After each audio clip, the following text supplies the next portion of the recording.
Check 1 2 3। क्या हाल चाल है मेरे प्यारे बच्चों, कैसे हो आप? करंट इलेक्ट्रिसिटी हमारा चैप्टर चल रहा था, 7th वीडियो में हम आ गए हैं और अब तक हमने जो टॉपिक पढ़ा है, लास्ट 2 क्लास की बात करता हूं, जिसमें हमने ड्रिफ्ट वेलोसिटी पढ़ा था, मोबिलिटी पढ़ा था, करंट डेंसिटी पढ़ा था, कंडक्टेंस पढ़ा था, कंडक्टिविटी पढ़ा था और रिलेशन बिटवीन इलेक्ट्रिक करंट और ड्रिफ्ट वेलोसिटी पढ़ा था।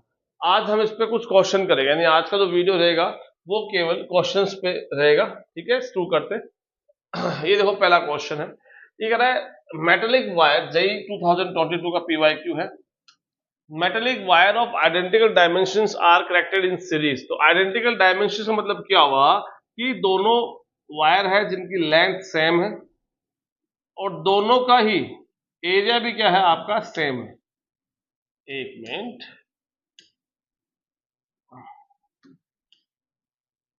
दोनों की लेंथ सेम है, उसको वापस जाते हैं। दोनों की लेंथ सेम है, क्रॉस सेक्शन एरिया सेम है, दोनों सेम है और दोनों को हमने कनेक्टेड कर दिया सीरीज में। तो मान लो ये दोनों कंडक्टर आपके सेम एरिया के, सेम लेंथ के कनेक्टेड है इन सीरीज।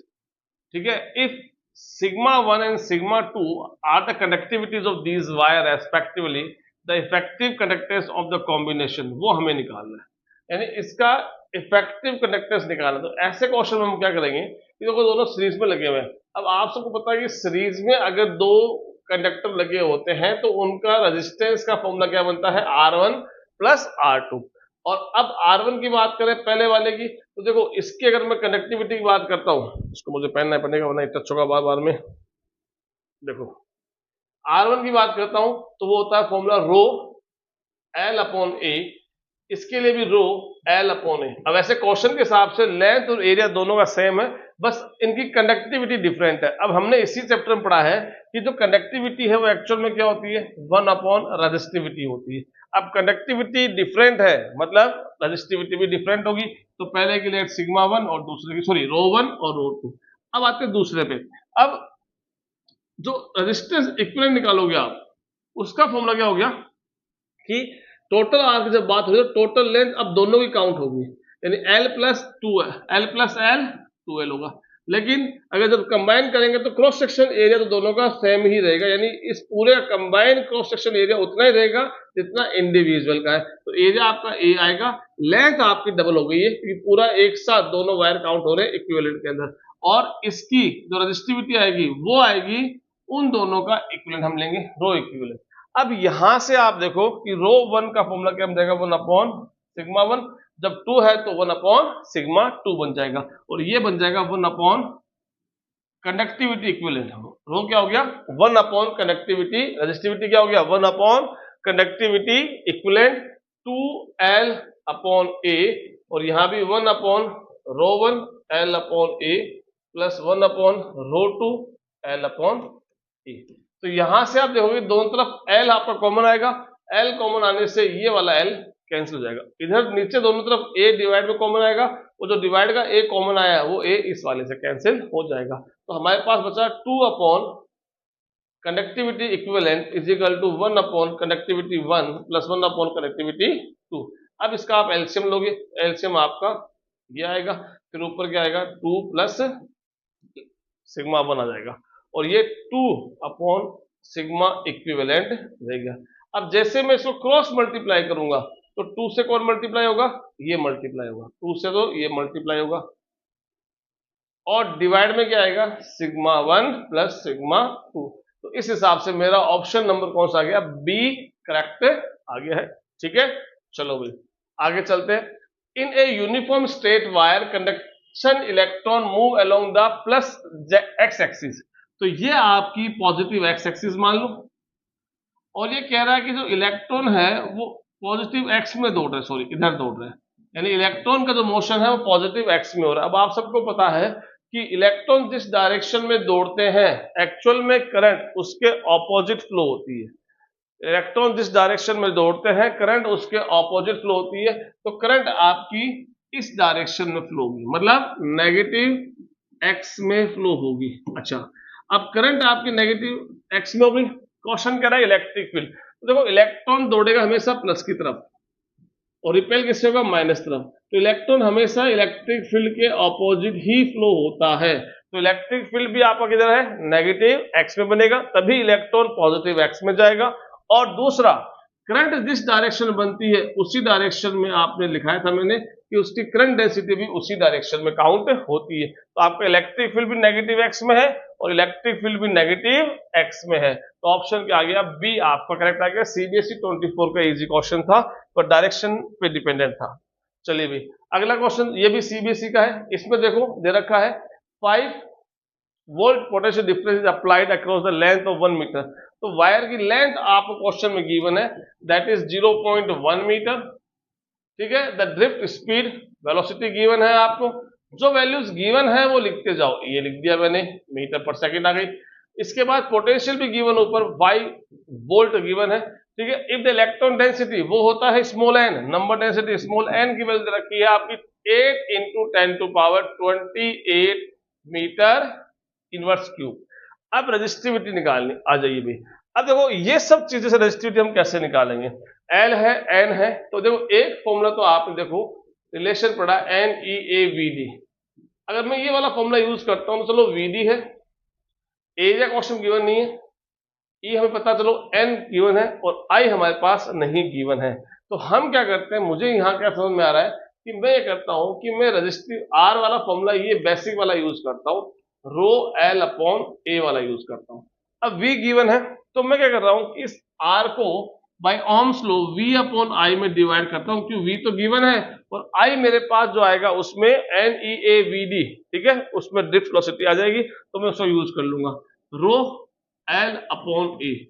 अब v अपॉन आई की वैल्यू क्या है, आई क्या होता है भाई, रिलेशन पढ़ाना अपन NEAVD रिलेशन होता है रो एल अपॉन ए। अब देखो क्वेश्चन के अंदर अपन चले तो ए से ए आपका कैंसिल हो गया, ए से ए आपका कैंसिल हो गया। अब क्या क्वेश्चन में पूछा है, रजिस्टिविटी पूछी है, क्या पूछी है, रजिस्टिविटी, यानी क्वेश्चन में आपसे रो पूछा है। तो अब आप देखो फॉर्मूला बन गया हमारे पास रो का फॉर्मूला क्या बना, v तो ऊपर रहेगा, डिवाइड में क्या आएगा NEVD और ये L कहाँ आ गया, यहाँ आ गया। तो ये हमारा रो का फॉर्मूला बन गया, potential divide by N number density, E charge of electron, VD velocity electron की ड्रिफ्ट वाली और L उसकी लेंथ जो सब गिवन है। तो अब मैं इसको यहाँ पुट कर देता हूँ, चलिए अगले बोर्ड में करें, यही कर लेते हैं। तो रो इज इक्वल टू v की वैल्यू है आपकी 5 क्वेश्चन में गिवन है, n कितना है 8 × 10⁻28 हो गया, e है 1.6 × 10⁻, यानी अब मैथमेटिक्स बच्ची, बाकी सब काम हो गया अपना। और e आ गया vd कितना है आपका 2.5 × 10⁻⁴, और क्या बच गया, l बच गया, l कितना है 0.1। अब इन सब को जब आप सोल्व करोगे, देखो अगर मैं फटाफट सोल्व करता हूँ, थोड़ा कंफ्यूज मत होना, ये सब एक साथ मल्टीप्लाई में, ये पॉइंट जाएगा तो ऊपर 10 आएगा, ये पॉइंट जाएगा तो ऊपर 10 आएगा, ये पॉइंट जाएगा तो ऊपर 10 आएगा। अब 25 से ये 100 4 टाइम कैंसिल हो गया, 4 से 8 2 टाइम कैंसिल हो गया, ठीक है, ये 5 टाइम गया और ये 8 टाइम गया। ऐसे करने पे ऊपर मेरे पास बचा 25 और नीचे मेरे पास 2 × 8 कितना बचा, 16 बच गया, 2 × 8 16 बच गया।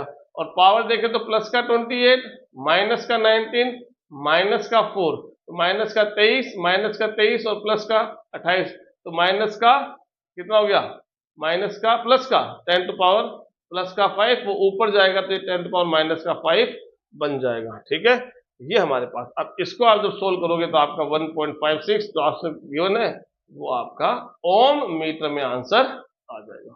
चलिए भाई अगले क्वेश्चन चलते हैं। अब कह रहा है 2 conducting wires X and Y are the same diameter but different material are joined in the series across the battery। तो वही 2 कंडक्टिंग वायर ले लीजिए। क्वेश्चन में कह रहा है कि दोनों का क्रॉस सेक्शन बराबर नहीं है, तो एक का एरिया मैंने छोटा दिखा दिया, यानी एक का एरिया मैंने कम दिखा दिया, एक का एरिया ज्यादा दिखा दिया। अभी हमें कंफर्म नहीं है किसका ज्यादा है किसका कम है, बस हमने एक बार समझने के हिसाब से, तो ये तो हो गया क्रॉस सेक्शन एरिया AX और ये हो गया AY। हो सकता है AY छोटा हो AX, क्वेश्चन लिखा हो नहीं। और if the number density of X is twice of number density y, number density of x is twice that in y, ये बात ये लिखी हुई, ठीक है। और इनको जोड़ा है सीरीज में। Find the drift velocity of electron in the two wires, ये मिसप्रिंट है, टू वायर्स में आपको ड्रिफ्ट वेलोसिटी का रेशियो निकालना है। तो अब देखो सीधी सी बात है, अगर मैं इसको किसी बैटरी से जोड़ता हूं, जैसे क्वेश्चन में रखा है, दोनों सीरीज में होने से क्या होगा, जो भी करंट फ्लो होगी वो दोनों में सेम फ्लो होगी, चाहे उनका एरिया अलग हो चाहे सेम हो, उससे कोई फर्क नहीं पड़ता। तो इसका मतलब जितनी करंट x में फ्लो होगी उतनी करंट y वाले वायर में फ्लो होगी।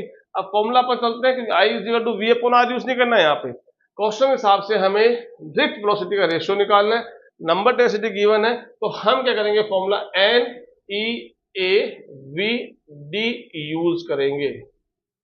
ये क्या क्या हुआ, I = NEAVD, number density different है तो NX यूज किया, E तो चार्ज है इलेक्ट्रॉन का, वो किसी वायर पे डिपेंड नहीं करता, AX x का एरिया, VDX उसकी वेलोसिटी जिसका रेशियो में निकालना है। दूसरा इधर आ जाओ, दूसरे वाले में NY आएगा, E आएगा, AY आएगा और VDY आएगा, ठीक है। तो अब जो सेम है वो तो कट मार दो, यानी E से E क्या हो गया आपका, कैंसिल हो गया। अब NX की वैल्यू क्या है, NX की वैल्यू है 2NY, NX की वैल्यू क्या है 2NY, AX की वैल्यू हमारे पास नहीं है, VDX की वैल्यू हमारे पास नहीं है, फिर इधर AY NY तो है, AY इधर है और VDY हो गया, ठीक है। अब यहां देखो NY से NY क्या हो गया आपका, कैंसिल हो गया। तो अब हमें VDX निकालना है, VDX का रेशियो निकालना है, यानी वेलोसिटी x में डिवाइड बाई वेलोसिटी y में, इधर क्या बच गया, AY बच गया और इधर से क्या आ गया, AX। मतलब ड्रिफ्ट वेलोसिटी जो है वो अपने वायर, जिस वायर की ड्रिफ्ट वेलोसिटी की बात कर रहे हो वो अपने वायर का रेसिप्रोकल है। जहां एरिया ज्यादा है वहां वेलोसिटी कम रहेगी और जहां एरिया कम है वहां वेलोसिटी ज्यादा हो जाएगी। ये हमारा रेशियो निकल के आता है। अब AX AY की वैल्यू क्वेश्चन में गिवन नहीं है तो हमारा यही फाइनल आंसर हो जाएगा, ठीक है। और तो इसमें कुछ दे रखा नहीं है। एक मिनट गड़बड़ हो गई, मटेरियल सेम है भाई साहब, मटेरियल सेम है, same diameter, x and y of the same diameter but different material है ये। ओहो गड़बड़ जोला हो गया।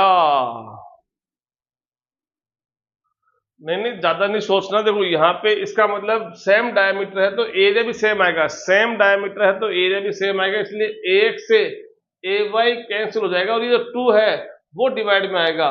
तो अब यहाँ तो केवल बच गया 1 और इधर बच गया 2, बस ये हमें चेंज करना है, तो ये 2 डिवाइड में आ जाएगा, ठीक है। बाई क्वेश्चन सही है, हमने ये बात ध्यान नहीं दी थी। चलिए चलते अगले क्वेश्चन में। ये कह रहा है the radius of a conducting wire AB is uniformly decreases from the one end to the another end B it is connected across the battery. देखो क्वेश्चन समझो, ये ऐसा क्वेश्चन जेई में भी आया है, नीट में भी आया है। अब ये एक वायर है जिसका देखो क्रॉस सेक्शन एरिया क्या हो रहा है,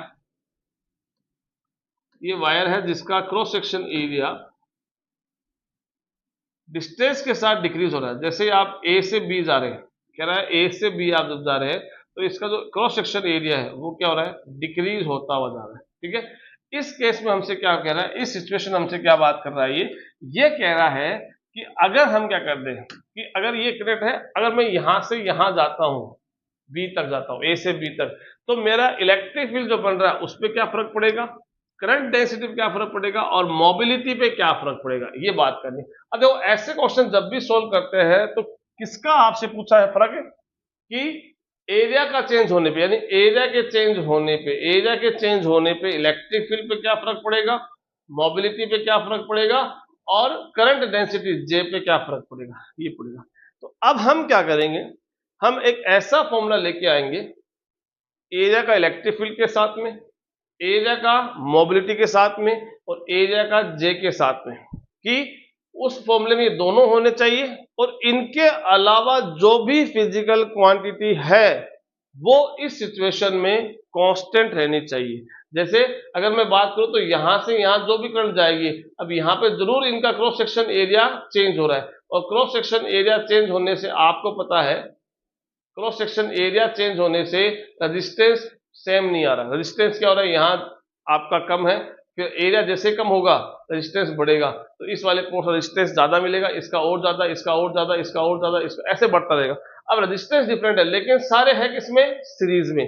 जब सारे सीरीज में होंगे तो इसमें से जो भी करंट जाएगी वो आपकी सेम रहेगी, यानी कांस्टेंट रहेगी। क्या रहेगी, करंट कांस्टेंट रहेगी। अब इलेक्ट्रिक फील्ड पे आते हैं। इलेक्ट्रिक फील्ड का फॉर्मूला क्या होता है, V इज इक्वल टू, अब एरिया हमें चाहिए, क्या चाहिए, एरिया। अब याद करो एरिया को लेके इलेक्ट्रिक फील्ड का कोई फॉर्मूला आपको दिमाग में आ रहा है जिसमें एरिया आ जाए, याद कीजिए ऐसा फॉर्मूला जिसमें आपका एरिया आ जाए। तो देखो अगर मैं इसको E इज इक्वल टू एक फॉर्मूला पोटेंशियल मुझे ध्यान में आ रहा है, उसको मैं यूज करता हूं, तो यहाँ पे V पोटेंशियल अप्लाई हो रहा है, पोटेंशियल कांस्टेंट नहीं देगा, आगे जैसे कांस्टेंट ड्रॉप होता जाएगा। L इसकी फिक्स है तो लोगों को दिक्कत नहीं, तो फिर अपन करंट सेम है तो अपन आई आर ले आते हैं, ये L हो गया। फिर E is equal to I, area नहीं आया ना अभी, तो R को मैंने रो L अपॉन A में चेंज कर दिया और L ऑलरेडी था ही, तो एक L से L कैंसिल हो गया। अब आप यहाँ देखोगे तो अब मेरा पास फॉर्मूला क्या है, ये आया। अब यहाँ देखना आप इलेक्ट्रिक फील्ड, सॉरी अब यहाँ देखना एरिया का हमें कंपेयर करना है इलेक्ट्रिक फील्ड के साथ में।